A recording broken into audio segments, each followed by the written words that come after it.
संतों में मैंने देखा पाखंड का प्रवेश होता चला जा रहा है। पाखंड का अर्थ क्या है? पा शब्देन त्रयी धर्म। पाक अर्थ धर्म का पालन करने वाला।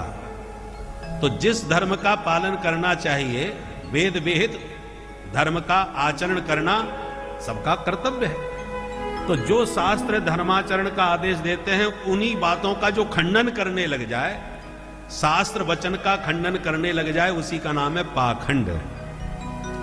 पालन करने योग्य धर्म का जो खंडन करे, उसका नाम है पाखंड। ये हमारे गुरुदेव भगवान ने एक बार ये अर्थ हमको बताया था। हम पहले अर्थ कर रहे थे कि जो पाप का ही, पापस्य खंडः पाखंडः, जो पाप का ही एक खंड है, उसका नाम है पाखंड। जब हमने ये व्याख्या सुनाई तो गुरुदेव भगवान ने, सरकार ने हमको कमरे में जाने पर ये अर्थ बताया कि पालन करने योग्य धर्म का जो खंडन करने लग जाए, उसका नाम पाखंड है। बोलो जय सिया राम। तो ये बात हमको ज्यादा प्रिय लगी, क्योंकि आजकल होता क्या है, अयोध्या के महात्मा तो लोग बहुत ही आचार विचार मानते हैं। कोई भी रसोई नहीं छुएगा, रसोई में कोई का प्रवेश नहीं होगा, प्रसाद पाने में कितना शौचाचार का, परोसते समय हाथ न छू जाए पत्तल में, आदि आदि।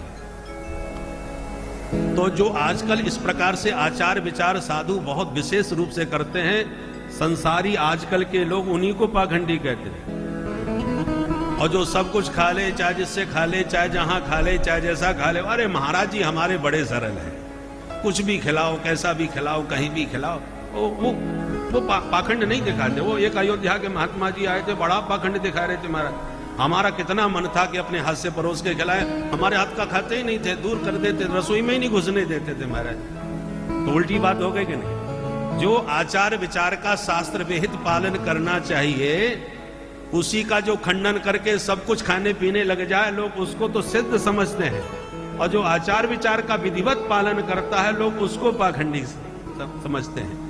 पाखंड शब्द की भी आजकल परिभाषा लोगों की दृष्टि में बदल गई है, पर वास्तविक परिभाषा वही है जो सरकार ने करी। पालन करने योग्य धर्म का जो खंडन करे, वही पाखंड है। जितनी पवित्रता, बाह्य और आभ्यंतर पवित्रता जितनी शुद्ध होगी, उतनी ही उस सात्विक मन में भगवत कृपा का अनुभव होगा। सब बाह्याभ्यंतर शुद्धि, बाह्य शुद्धि है शारीरिक शुद्धि, आभ्यंतर शुद्धि है मन की शुद्धि।